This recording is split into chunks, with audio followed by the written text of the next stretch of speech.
be the executive committee. Today is June 21st.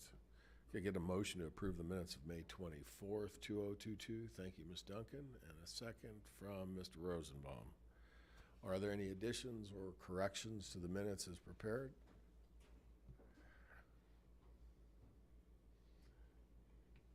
Hearing none, seeing none, all those in favor, please say aye.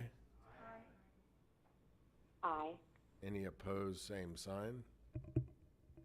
And can I get a motion to approve the member on the phone? I think that's Rachel. Thank you, Dr. Blair, and thank you, Mr. Fennell. Let me back up and say all those in favor of approving Rachel Relaford to participate by phone, please say aye. Aye. Any opposed? Okay, Rachel, we have you in the room. Sorry to have forgotten you. Thank you. We'll go down to informational items. I know I want to point out in your packet an additional item this month, and it's the PowerPoint slides from the first annual report out of the Joint Commission on Racial Justice and Equity.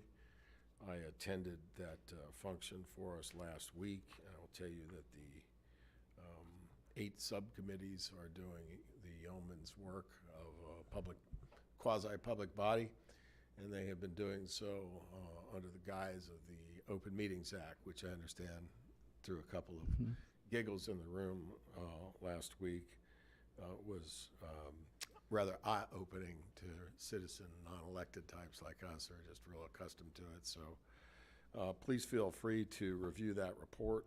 Scott has some additional supporting documentation that may go along with that. The mayor is enthusiastic about continuing the work of the committee, and I share in her enthusiasm. There is a request that we consider, what's the best way to put this, Scott? An ordinance? Yes, an ordinance. An ordinance that provides an overlay of a lens, is the best way I would describe it, that would govern our business activities so that we would be reporting additional scorecards, a scorecard, if you will, of our business activities, and I'm sure that's a conversation we'll be discussing in the coming weeks. That was made in the form of a request, I would say, by the 2 committee co-chairs of the RJE, and Scott will work to get us that language well in advance so we have an opportunity to take a look at it and see exactly what we're talking about. Okay? Scott, do we have anything under informational items that you'd like to point out? Along the lines of the Joint Commission, Mr. Chairman, Ms. Bryant, who's the board's appointee to the steering committee, was also there and has a report that was prepared by ICC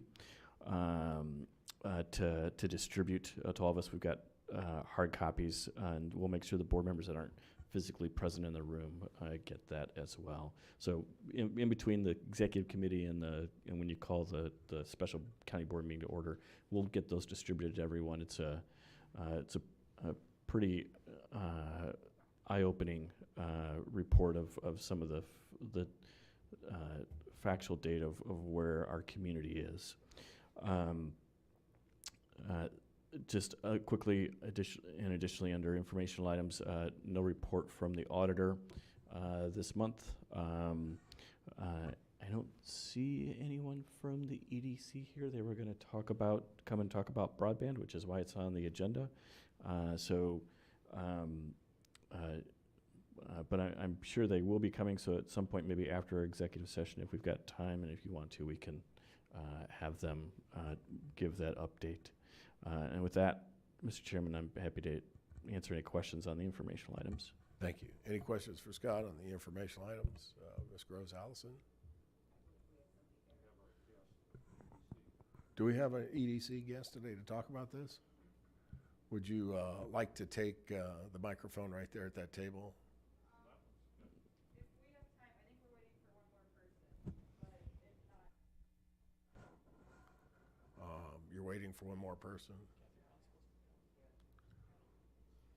So, Mr. Chairman, I think you've got a committee action item with the executive session minutes review, and also we've got a closed session. So If you wanted to, you could always bump them to the end. Okay, then we'll bump you to the end for, yes.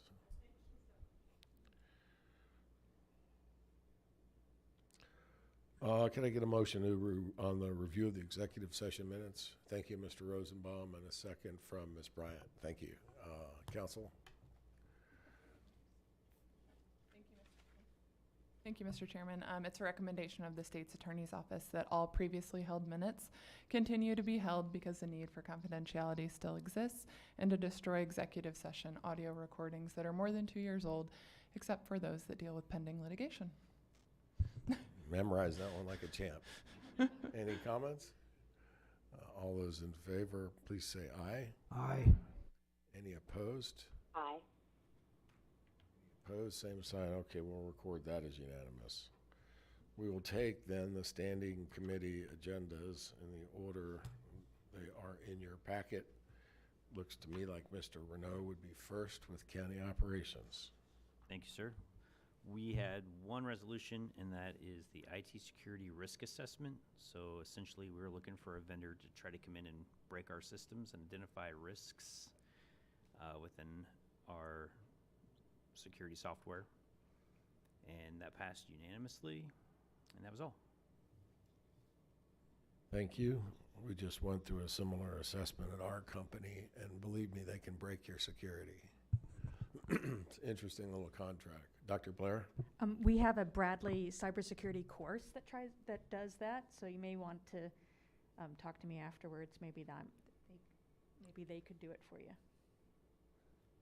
I believe that door is closed. Okay. It went out for bid, and we received quite a few, maybe 9 or so, quite a few people that wanted the job, and it was scored by Mark and his team, and they picked the best suited based on their criteria. So, Thank you both. I did have one last thing. We did have a closed session regarding pending litigation, and we do have something that we're going to poll vote and bring to the board for settlement.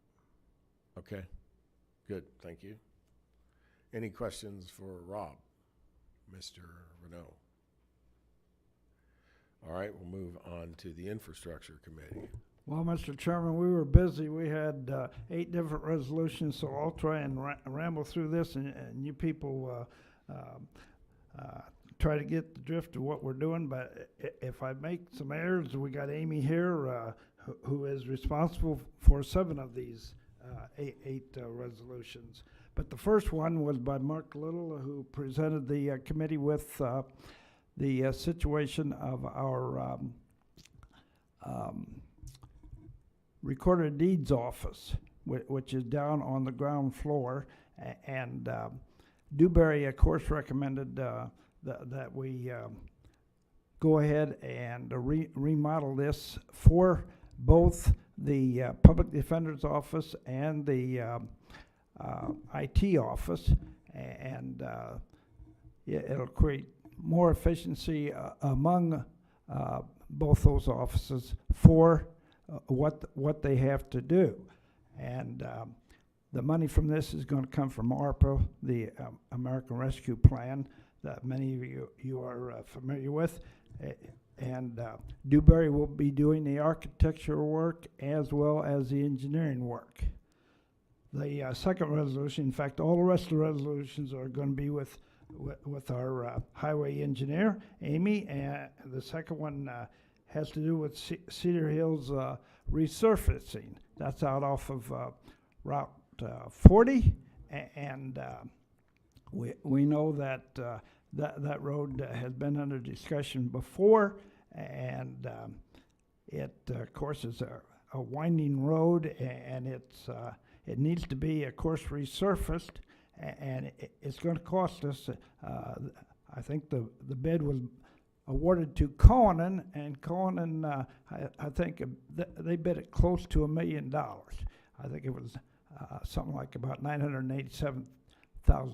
So they've been given that particular bid. It's about 0.8 of a mile. The third one, because we have designated this particular project, and we're going to have an engineer for that project. And so Amy and her group has recommended that Herman Engineering be the ones that do this on Cedar Hills Road. Now, the next one was a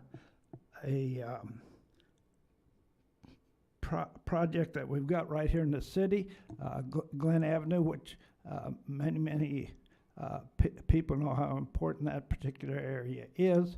It's there between Sheridan and Knoxville, and we're going to upfront this, and the city is going to be responsible for the engineering as well as the acquisition of the property. So this one came in way over bid. In fact, it's about $2 million over bid, and it was best thought that in the future they're not going to get any better bids than what they got. So Autobahn out of Morton has been given this particular bid, and they're asking us to appropriate through the motor fuel tax $1.3 million to supplement this particular bid. Excuse me, Phil, Yes. are you saying an additional 1.3 on top of what the original construction was? What the bid was going to be, what our engineers thought it was going to be. Okay, what our estimate thought it was. Is, Yes. highway executive, is that the correct description of that? And Amy is here if you wanted her to explain. They had a lot of thought put into this, and they seemed to think it wasn't going to be any better to delay this bid because it was only going to get more expensive. So where are we taking those funds from? Well, we're getting at 1.3 million. Some of it, of course, is coming from our. I'm trying to think. Some of it's COVID. Some of it is the federal STU funds that we get, and of course the motor fuel tax. Scott, is that did you want to add anything there? Yeah, Mr. Salzer's correct. So part of the project is funded with STU, which is Surface Transportation Urban. If you remember, when we redid the intersection at Allen and Willow Knolls, we had PUATS shift the federal allocation for that project to the project that Mr. Salzer's describing now. So that'll cover a portion of it. The remainder of it is being funded with local MFT dollars. Once the project is complete, we'll do a true-up, send a bill to the city, and the city will pay for 50% of the portion not covered by the federal money. That's because the agreement is we split the upgrade. That is correct. Yes. So what percentage overrun is the revised fix-it costs? 10%, 50%, about 20% more expensive? About 19%, I thought it. Okay, we'll take that. Thank you. Okay. Thanks for answering my questions. I appreciate it. And the next one had to do with one that's already been completed. If you remember, we did that bridge job out there in the Brimfield area. And what happened, of course, we lost some engineering people, and so we had to get a new engineering firm, and the highway department used a company called Hutchinson. Well, Hutchinson, that money came from really the federal government. It was $88,000, and what happened was the state of Illinois used federal funds, and IDOT provided the $88,000, which has already been paid to Hutchinson, for the engineering work that they had. The next one is one of our favorites, and it's our dues that we annually pay to PUATs. The annual pay this year is $44,600 some dollars, which is always a good investment for us, but we've been known to get a return on this of better than $1 million, and sometimes even more than that. So we have agreed to pay our dues into this organization. The next one, the traffic control devices in our county, as well as paying for the painting of roads and so forth. This agreement is a intergovernmental agreement between the city and the county, and it's always worked out very well for us since they've got the staff and they also have got the equipment to do those necessary things that we need to have done. And the last one is one that we will be looking at again at our special board meeting. It has to do with the seal coating of our township, and what happened because of regulations by the state, that then our highway engineer, following all of the different counties, and you can look on the back of your sheet, or I should say of all these bids and so forth, and it has for you the different ones that were thrown out. Porter Brothers from, I think they're from up around Dixon, Illinois, they had overextended themselves, and as a result, all of their bids were rejected.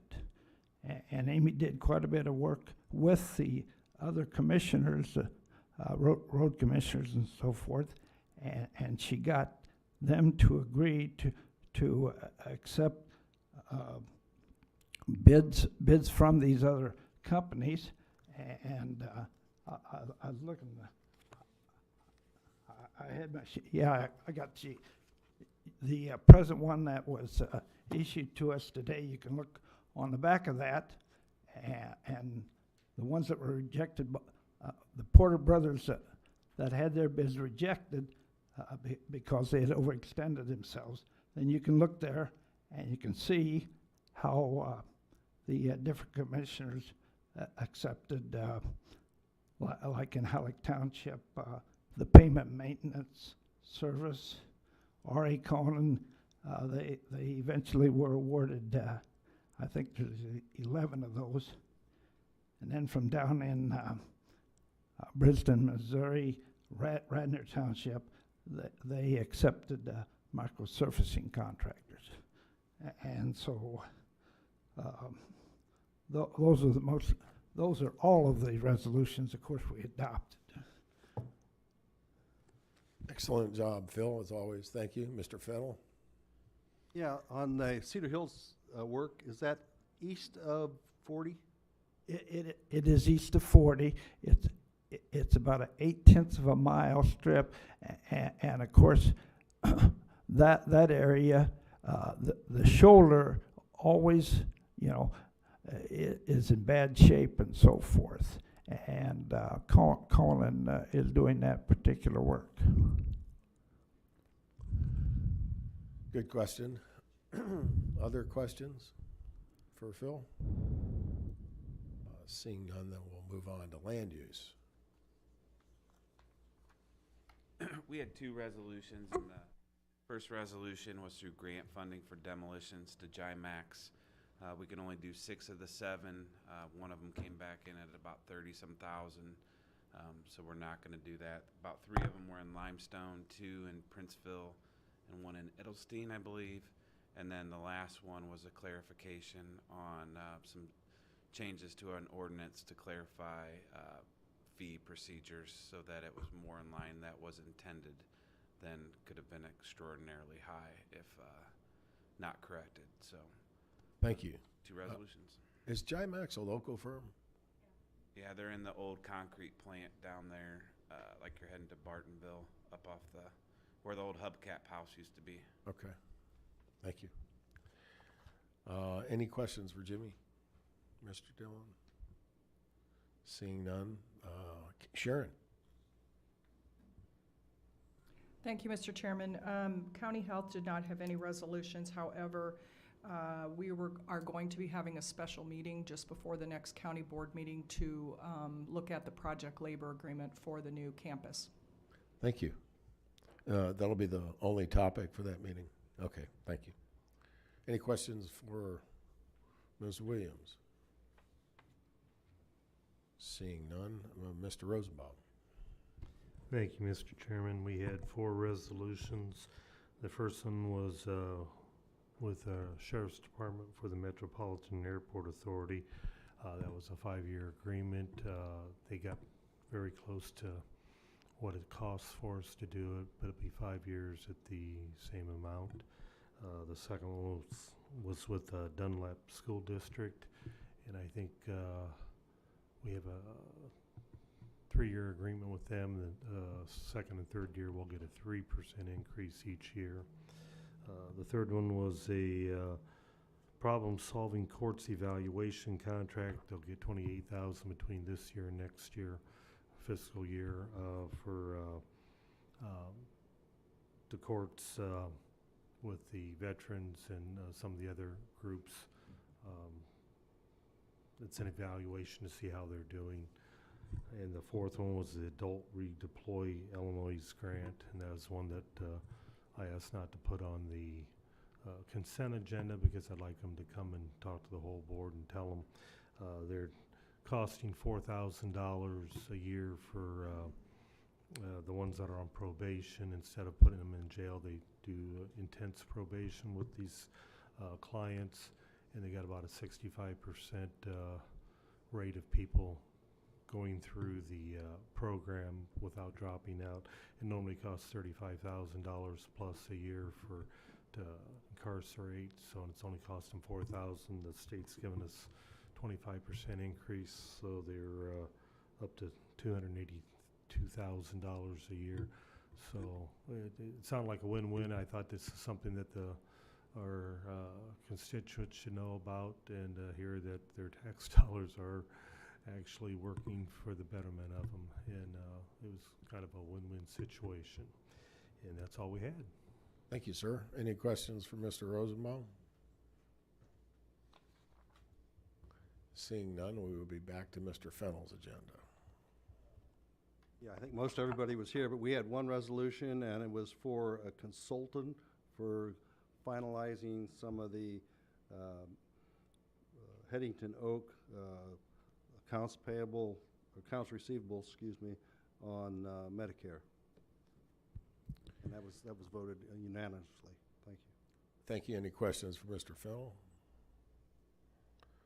All right, so I'm going to circle back using a little bit of the chairman's prerogative, and as opposed to executive session, invite Mr. Setti or Ms. Brown up to talk about the broadband conversation that we're having. If that mic hums, I'm going to ask you to take Mr. Watkins' seat. We've had an occasional humming microphone. Sounds like it's about to hum. Yeah, so would you mind taking Mr. Watkins' space over here? The one on the end, but the one that's actually front and center. Not actually taking Mr. Watkins' place, just sitting in his seat. Thank you. I'm actually going to turn this over to our Director of Rural Development, Outreach and Development, Kathy Brown. One of the things that we identified in our 5-year strategic plan, comprehensive economic development strategy that was adopted by the GPDC board with the help of a huge committee last March, was the issue of broadband, and particularly rural broadband, but accessibility and affordability of broadband, as we see in almost every facet of life now, from telemedicine to entertainment, the importance of connectivity.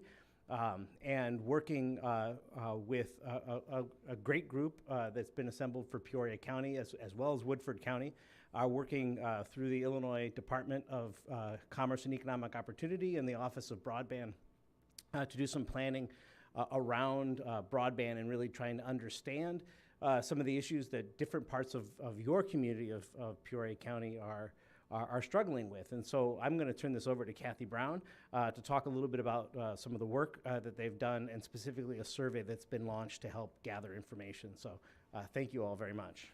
Thank you. It's always good to see you, Chris.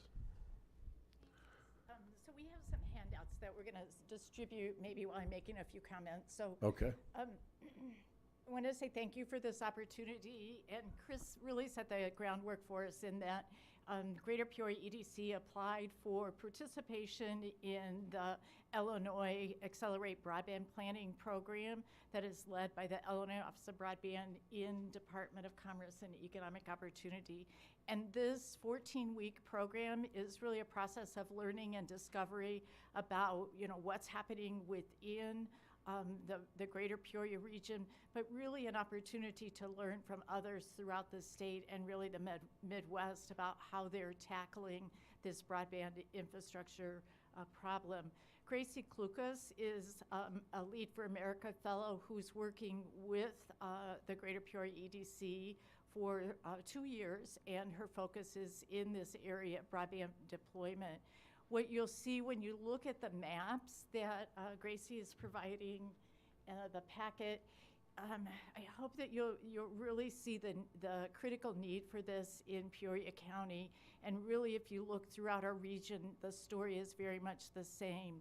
The Federal Commerce Commission defines adequate broadband as 100 megabytes of download speed and 20 megabytes of upload speed. And when you look at that map, you see vast areas of Peoria County that are declared as underserved. And that's really the conundrum for much of central Illinois, is that we lack adequate broadband speeds to do the kind of work that we expect in our households today.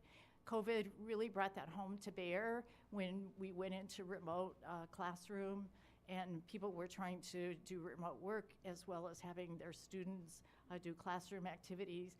And many times families found themselves having to share or schedule time on the internet. And those maps really tell the story of the region and our challenges before us. What we hope to do in this 14-week process is begin to document where those gaps are with the survey information. So we really need for every corner of the county to participate in this broadband survey, take the speed test, and really show us where those deficits exist. Because the problem, even though the maps tell a very compelling story, the problem is that self-reported data. There's a lot of controversy around that. What we need is data that's being reported by the households themselves so that we can begin to present that case. Right now, the state of Illinois has $350 million of funding dedicated to broadband infrastructure. A year from now, we're expecting to see $1 billion come into the state of Illinois specifically for broadband infrastructure. What we're learning is that not every company in our region will want to participate in those federal grant opportunities, but we want to be ready. We want to make sure that we're collecting the kind of documentation and evidence that will support our local companies and area companies to really enhance broadband opportunities for the entire region. Many of you sitting around the table here no doubt are thinking about this not only from a personal perspective, but it really is an essential part of economic development for our entire region. It's playing into how we attract talent and retain talent. So it's become not only a quality of life issue, but a very serious economic development issue for the entire region. So we will keep you posted on our journey. We have an excellent cross-section of Peoria County that's working with us in this planning process. We have 3 representatives from the county board that are working with us: Sharon Williams, Steve Riker, Linda Daly.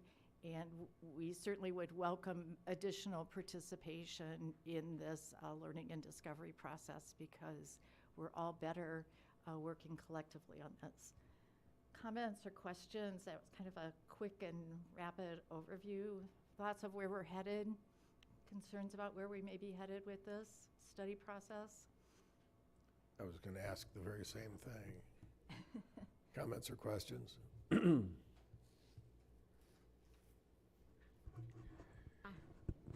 Brandy? Is this study only for rural? You said it's mainly focused on rural, but it's not only for rural areas. So part of our partnerships involves the Peoria County Health Department. We've done extensive outreach to neighborhood organizations, working very diligently with Beth Kreider through the school systems. And so we're going to try to be as comprehensive as we can in collecting data. We've been out kind of pounding the pavement, giving paper copies as well as information about how to access the survey digitally. But we know that we need to hear from people that are struggling with their current provider, but we also want to hear from people that are not utilizing internet services at all, which according to the state recommendations, we have about 5,000 households in Peoria County that are without internet service. So that's a significant part of the overall population. Chairman Rand, did you have a question? I think. Others? Mr. Fennell? Yeah, you said about 5,000 households. A lot of the seniors, I would think, may not have any computerized equipment. Right. So that's probably predominantly high in those areas. Yeah, I think you're exactly right that there's certain demographics that the issue is much more severe, and so that speaks to the need of not only internet access, but digital literacy and access to equipment are really a critical piece of that as well. So there is plans for something along those lines, the literacy part. It comes into play. I think it will surface in the data that we're collecting around the survey. The state is also currently leading a study that's called Broadband Ready, and they're looking at that primarily as a way to address the issues of digital equity. And so I think those issues of access to equipment and technology will come through really strongly in that. And our task as a planning committee is really to merge that information into a coherent strategy for the county and for the region. Others? Who are the vendors for broadband services in our community? So the survey has a list of those. I'm not going to be able to recite them off of the top of my head, but the survey, the state of Illinois has given us a list of those providers, and it's in the paper copy of the survey. Somebody. On page 3 of 6. Thank you. One of the things that we've discovered so far is that their list is not conclusive, and we're really hoping that with the community's participation that they're going to write in and give us some names of providers that hasn't been given to us by the state of Illinois. But the idea of building a relationship with those existing providers, I think, is a really core part of our strategy for finding solutions. Thank you. Mr. Setti, anything else? Well, thank you for your time today, and good luck with your project. Thank you. I'm sure our internal economic development folks would like to work with you more so that you can get comprehensive survey responses. All right. I think I want to talk about an executive session.